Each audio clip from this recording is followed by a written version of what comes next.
Du willst endlich den Mut finden, ein erfülltes Leben zu führen, deinen Sehnsüchten, deinen Träumen, deinem Seelenweg zu folgen. Du spürst dieses Calling, dass es da ein Leben gibt, das du so gerne führen möchtest, aber irgendwie findest du nicht so richtig den Mut, dafür loszugehen. Ich kann das sehr gut nachvollziehen. Ich war mal genau an diesem Punkt. Hi, ich bin Martina, Gründerin von Expansion Beyond, und auf meinem Kanal gebe ich dir Perspektiven, Tipps und Anleitungen mit, um dir ein erfülltes Leben, ein glückliches Leben in Co-Creation mit Gott aufzubauen. In diesem Video gebe ich dir 4 Punkte mit denen du wirklich Mut finden kannst, um für deine Träume, um für deinen Seelenweg loszugehen.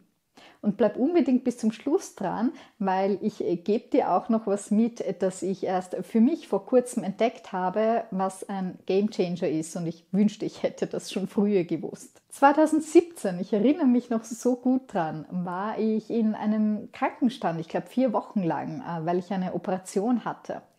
Und da war ich spazieren, es war ein wunderschöner Sommertag, es war, ich glaube, Mittwochvormittag. Auf jeden Fall unter der Woche. Ich war spazieren, die Sonne war so angenehm auf meiner Haut. Ich war ausgeschlafen, entspannt und bin so den Weg entlang gegangen. Und dann war das fast schon wie eine Eingebung, dass ich mir dachte, hey, so muss sich doch Leben eigentlich anfühlen. Das ist Leben. So, warum habe ich mich schon seit Ewigkeiten nicht mehr so gefühlt? So muss sich Leben doch eigentlich anfühlen. Und kurze Zeit später bin ich über den Begriff digitale Nomaden gestolpert.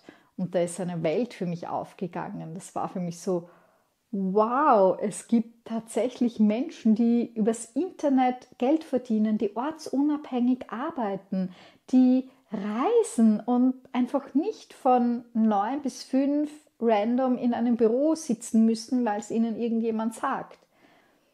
Und das war echt, also da ist wirklich eine neue Welt für mich aufgegangen. Ich habe dann tatsächlich Ende 2017 die Entscheidung getroffen, meinen Job zu kündigen und ein eigenes Unternehmen zu gründen. Das habe ich dann 2018 im April, am 1. April habe ich gegründet, und bin dann 2021 von Österreich nach Irland umgezogen. Und 2024 hat sich nochmal ganz viel verändert. Da habe ich nämlich mein gut laufendes Trainingsbusiness komplett umpositioniert hin zu Coaching. Also war eigentlich wie nochmal neu gründen, obwohl mein altes Business ja so gut gelaufen ist. Es waren also seit 2017 sehr viele Entscheidungen, die ich mutig getroffen habe, um meinem Calling, um meinem Seelenweg zu folgen, auch wenn ich es damals noch nicht so bezeichnet hätte. Also wie findest du diesen Mut, den es ja doch dafür braucht, da wirklich loszugehen und sich nicht von seinen Ängsten zurückhalten zu lassen? Das erste ist auf jeden Fall mal Inspiration. Bei mir waren es die digitalen Nomaden, die für mich eine Welt eröffnet haben. Und ich bin sicher, du kennst Menschen, jetzt in der Online-Welt ist es ja so einfach, diese Inspiration zu finden. Also ich bin sicher, du kennst Menschen, die das Leben führen, das du dir wünschst. Und jetzt ist die Frage, wie ist diese Perspektive drauf? Ich hatte damals die Perspektive, wow, es gibt Menschen, die ortsunabhängig Geld verdienen mit ihrem eigenen Business. Wenn die das können, dann kann ich das auch. Jetzt kann es natürlich gut sein, dass deine Perspektive ist, ja, es gibt schon Menschen, die dieses Leben führen, aber die haben andere Umstände, aber die hatten Glück, aber was auch immer. Und da lade ich dich ein, ändere deinen Standpunkt hinzu. Wenn andere das können, dann kann ich das auch. Wenn es für andere möglich ist, dann ist es auch für mich möglich. Und such dir dabei Menschen, die ähnliche Umstände haben wie du oder die aus ähnlichen Umständen kommen.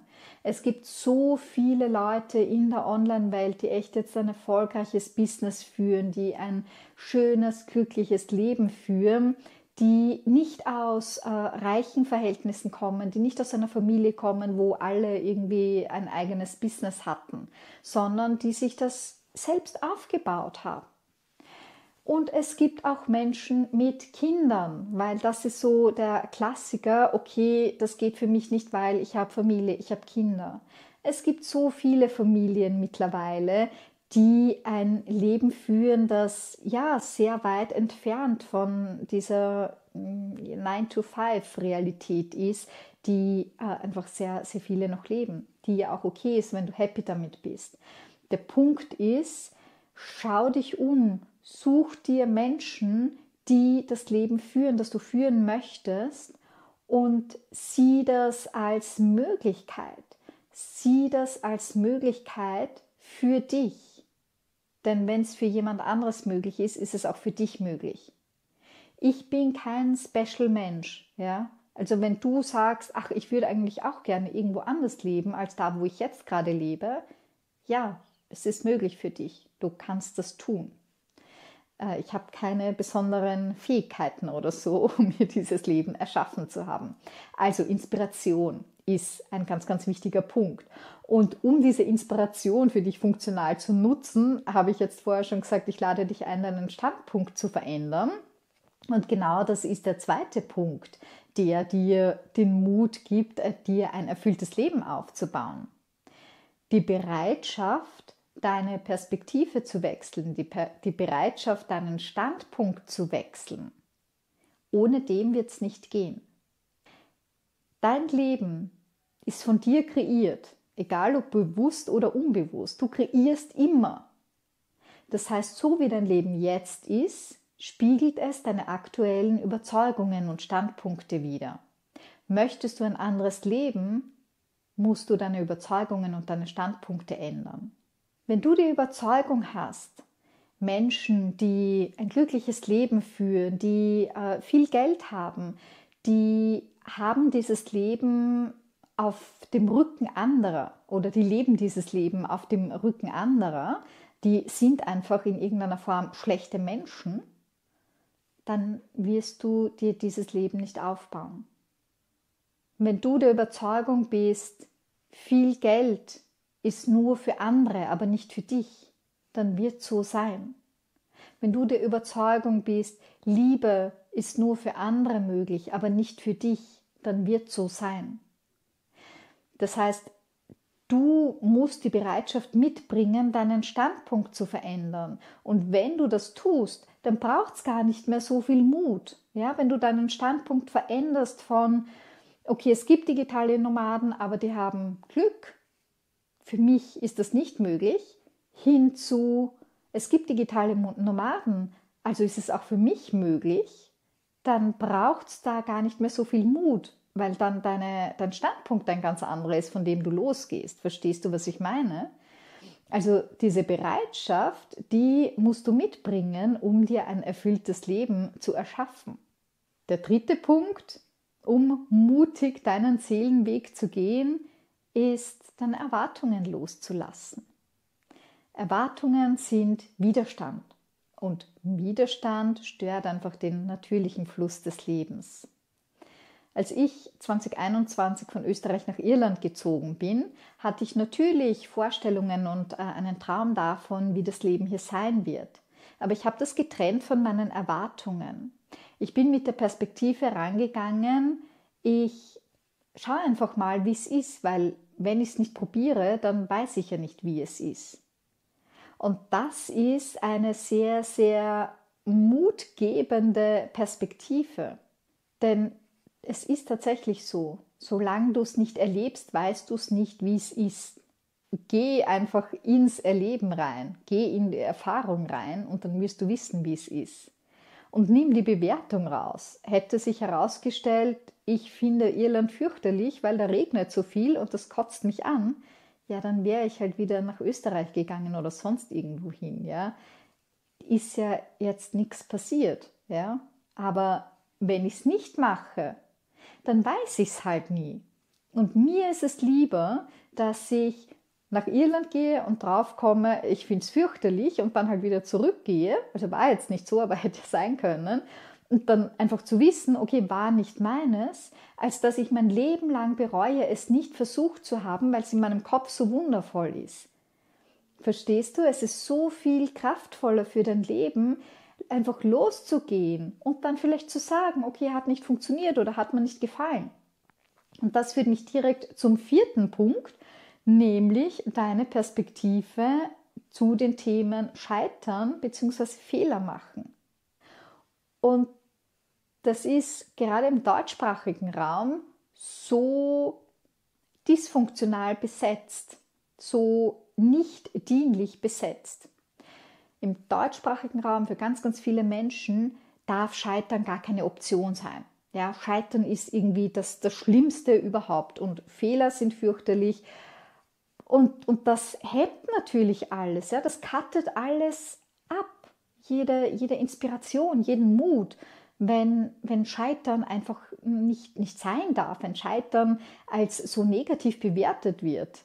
Und ich nehme mir da sehr gerne ein Beispiel an Leuten aus den USA, für die es völlig normal ist, dass ein Business nicht beim ersten Versuch funktioniert. Ja? Das ist dort überhaupt kein Big Deal. Naja, dann gründest du halt nochmal und nochmal und nochmal. Ja, also es ist dieses, okay, so hat es nicht funktioniert, dann probiere ich es halt auf einem anderen Weg. Ah, so funktioniert es auch nicht. Naja, dann probiere ich was anderes aus. Ja? Also da ist viel mehr spielerische Herangehensweise und viel weniger Ernsthaftigkeit dabei. Ja? Also das Leben muss nicht immer so bitter ernst sein. Es kann auch Freude machen und wir können die Perspektive auf Scheitern und auf Fehler machen verändern. Und ich habe da jetzt mal in einem Podcast eine so coole Ansicht dazu gehört, die ich dir da weitergeben möchte, weil es echt genial ist. Angenommen, du gründest ein Business und es läuft nicht. Naja, du verdienst einfach nicht genug Geld, es stellt sich heraus, okay, das wird nichts. Was passiert? Was ist der Worst Case? Du wirst dir wieder eine Anstellung suchen. Du wirst wieder zurückgehen in das Leben, das du jetzt führst. Das bedeutet, dein Worst Case ist das Leben, das du jetzt führst. Lass dir das mal auf der Zunge zergehen. Also welchen Grund kann es geben, nicht loszugehen, wenn das Schlimmste, was passieren kann, ist, dass du wieder das Leben führst, das du jetzt hast? Und damit kommen wir jetzt zu dem Punkt, den ich dir zu Beginn des Videos versprochen habe. Diese eine Sache, die ich erst vor kurzem gecheckt habe und von der ich mir wünschte, ich hätte das schon früher in meinem Leben gehabt. Und das ist die Verbindung mit Gott, die Co-Creation mit Gott.